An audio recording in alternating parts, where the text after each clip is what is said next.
Patient కోమాలోనే ఉన్నాడు. ఇలా ఎన్ని రోజులు ఉంటాడో తెలీదు. కానీ మాకే ప్రాబ్లం. ఎందుకంటే ఆల్రెడీ ఆయన ఎవరో చంపాలని చూశారు, మళ్ళీ చంపడానికి చూస్తున్నారు. ఆయన ఇలాగే ఉంటే ఆయనకి ఏదన్నా అయితే మా హాస్పిటల్ రెప్యుటేషన్ దెబ్బతింటుంది. ఇంకేదైనా హాస్పిటల్కి షిఫ్ట్ చేసుకోండి, మేము డిశ్చార్జ్ చేస్తాం. అలా అంటారేంటి డాక్టర్? హాస్పిటల్ నుంచి తీసుకువెళ్ళినా ఈ ప్రమాదం ఇలాగే ఉంటుంది కదా. ఏదైనా మార్గం ఉంటే చెప్పండి. రిస్క్ తీసుకోలేం డాక్టర్. అయితే ఒక పని చేయండి, డిశ్చార్జ్ చేసి మీ ఇంటికి తీసుకువెళ్ళండి. రెగ్యులర్గా ట్రీట్మెంట్ జరిగేలాగా నేను ఒక డాక్టర్ని ఫ్రీక్వెంట్గా పంపిస్తాను. ఇదే బెటర్ అనిపిస్తుంది డాక్టర్. Thank you. డిశ్చార్జ్కి ఏర్పాట్లు చేస్తాను.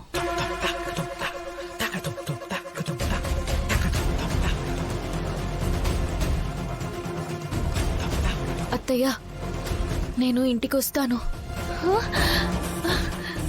ఎంత మంచి మాట చెప్పావు భూమి.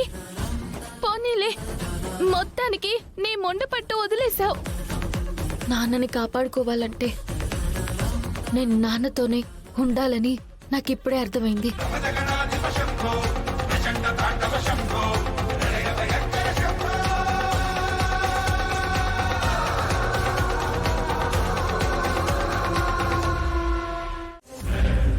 ఏంటి నువ్వు నాకు పాఠాలు నేర్పుతున్నావా? ఓ, కేపీ చెప్పినట్టు ఈ ఇంటి వారసురాలనైపోయాను. ఈ ఇంట్లో నేను ఆడిందే ఆట, నేను పాడిందే పాట అనుకుంటున్నావా? అదేం కుదరదు.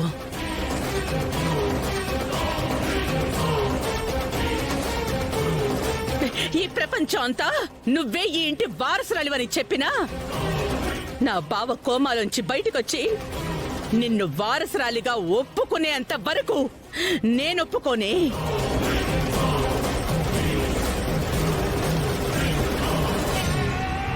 అప్పటిదాకా ఈ ఇంట్లో నా మాటే చెల్లాలి.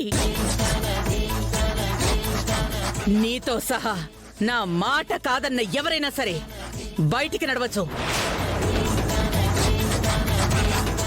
ఇప్పుడు నా బావ ప్రాణాలకి ఎవరే హామీ ఇస్తారు? నేనిస్తాను.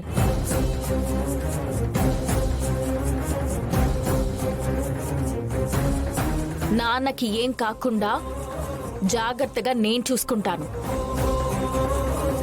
సరేనా? సరేనే,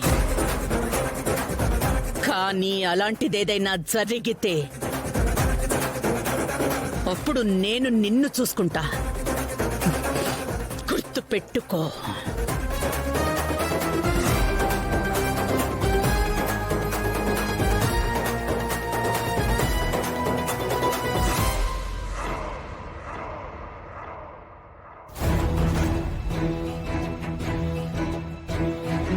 అదేంటండి, భూమిని ఇంటికి తీసుకురమ్మని వదిన ఏడ్చి మొత్తుకుంది కదా, ఇప్పుడేంటి ఇలా మాట్లాడుతుంది? నువ్వేం తప్పగా అనుకోకు భూమి. అన్నయ్యకి ఏదైనా జరుగుతుందనే కంగారులో అలా మాట్లాడుతుందే కానీ లేదంటే వదిన చాలా మంచిది. ఆవిడ మంచి ఏంటో నీకే బాగా తెలుస్తుందమ్మా. అదేంటో మాకు మాత్రం అర్థం కాదు.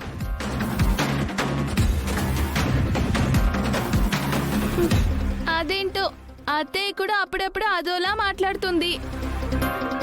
భూమి, నీకు కాఫీ చేసి తీసుకురానా? మీరా, నాకు కూడా తీసుకురా. తీసుకొని వస్తాను.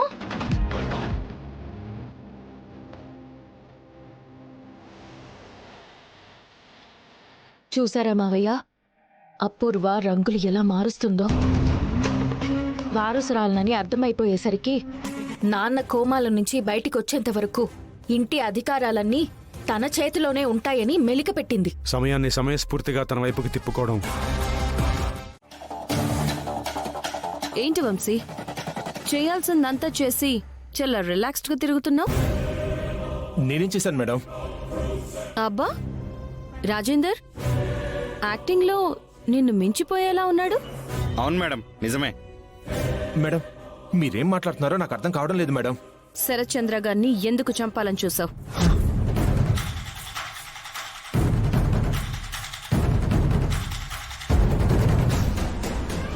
ఇన్నాళ్ళు నీ మీద నిఘా లేదనుకున్నావా? నా మొదటి సస్పెక్ట్ నువ్వేరా. కానీ నిన్ను సరైన ఆధారంతో పట్టుకుందామని కొంచెం వెయిట్ చేశాను. నీ ఫోన్ ట్యాప్ చేసి నువ్వు ఎవరితో మాట్లాడుతున్నావో పసిగట్టి నీ మూమెంట్స్ అన్నిటినీ అబ్జర్వ్ చేసి పక్కా ఆధారాలతో పట్టుకున్నావు. ఇక నువ్వు తప్పించుకోలేవు. You are under arrest. ఏంటిప్పుడు నువ్వు అలా చూస్తే నేను భయపడిపోవాలా? కుదిరే పని కాదులే. ఈ యాక్టింగ్ అంతా ఆస్తి కోసమే కదా? నక్షత్ర, మాటలు మర్యాదగా రాని. నేను ఈ నాన్న కూతుర్నని నాకెప్పుడో తెలుసు. పోన్లే భూమి, ఇది ఒకందుకు మంచిదే. నువ్వు ఈ నాన్న కూతురువనే కదా మా బావ నిన్ను ఈ ఇంట్లో నుంచి బయటికి గెంటేశాడు. నిన్ను చూస్తేనే ఆయన అసహించుకుంటారే. ఆయన నుంచి చీత్కారాలు చీవాట్లు తప్ప నీకే జ్ఞాపకాలు మిగిలాయే? నాకు మా మమ్మీ సపోర్ట్ ఉందే. నీ అమ్మ కాదు కదా, నీ ముత్తాత దిగొచ్చినా ఆయన లెక్క చెయ్యరు. ఏం కూసావే నిన్ను?